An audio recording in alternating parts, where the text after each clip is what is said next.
తెలుగు నేల రాజకీయాల్లో మొట్టమొదటిసారిగా ఒక రాజకీయ పార్టీకి సంబంధించిన నాయకుడు మరొక రాజకీయ పార్టీని క్షమాపణ కోరడం. నారా లోకేష్ ఏదైతే నిన్న గౌరవ ముఖ్యమంత్రి నారా చంద్రబాబు నాయుడు గారి మడకశిర పర్యటన సందర్భంగా అక్కడున్న పోలీస్ అధికారులు ముందస్తు అరెస్టుల పేరిట ఏదైతే సిపిఐ పార్టీ సిపిఎం పార్టీకి సంబంధించిన నాయకులు గృహ నిర్బంధన చేశారో ఆ గృహ నిర్బంధనపై ఏదైతే ఆ పార్టీకి సంబంధించిన నాయకులు ఏదైతే ఒక లేఖను రాశారో ఆ లేఖకి వెంటనే స్పందిస్తూ మమ్మల్ని క్షమించండి కామ్రేడ్, మేము చేసిన తప్పుకి క్షమాపణ కోరుతున్నాం. కూటమి ప్రభుత్వానికి లేని ఆలోచన ఇది. నాటి ప్రభుత్వంలో ఏదైతే పోలీస్ అధికారులు నాటి పరిపాలకుడు కింద పనిచేశారో ఆ వాసన ఇంకా పోనట్లుంది. వాళ్ళందరికీ కూడా మేము కఠినంగా చెప్తాం. భవిష్యత్తులో ఈ ప్రజాక్షేత్రంలో ఈ ప్రజాస్వామ్యంలో ప్రశ్నించే వాళ్ళ ఎవరి మీద కూడా గృహ నిర్బంధనలు ఉండవు. దానికి మేము మాటిస్తున్నాం. మా కూటమి ప్రభుత్వం తరపున మేము చేసిన తప్పుకి మమ్మల్ని క్షమించండి అని కోరడం అంటే హ్యాట్స్ ఆఫ్ లోకేష్ అన్న. నాకు తెలిసినంత వరకు రాజకీయ చరిత్రలో రాజకీయ పార్టీలలో ఒక పార్టీని ఇంకొక పార్టీ క్షమాపణ కోరటం ఇదే మొట్టమొదటిసారి.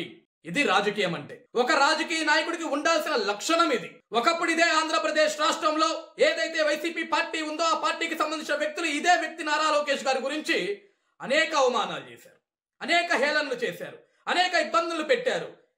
ఎంతమంది ఎంత అవమానం చేసినా ఎన్ని మాట్లాడినా సరే నవ్వుకుంటూ పక్కకు వెళ్ళిపోయాడు తప్ప ఏ రోజు కూడా వాళ్ళ మీద విచక్షణ రహితంగా మాట్లాడటం ఎప్పుడు కూడా నారా లోకేష్ గారు చేయలేదు.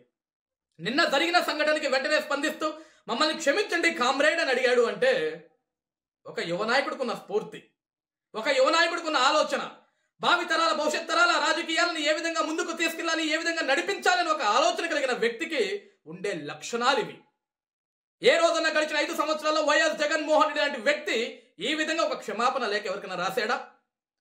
ఆడపడుచుల్ని బూటు కాలతోడు తన్నించాడు ఏ ఒక్క ఆడ కూతురు కన్నా ఒక లేఖను రాశాడా?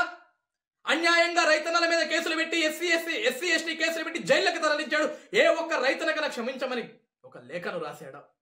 అనేక మంది యువత విద్యార్థులు మాకు జాబ్ క్యాలెండర్ ఏది అని అడిగిన రోజు వాళ్ళందరి మీద కేసులు పెట్టి వాళ్ళని జైలు పంపించాడు తప్ప ఏ రోజునా సరే ఒక్క నిరుద్యోగికి ఈ విధంగా ఒక లేఖను రాశాడా?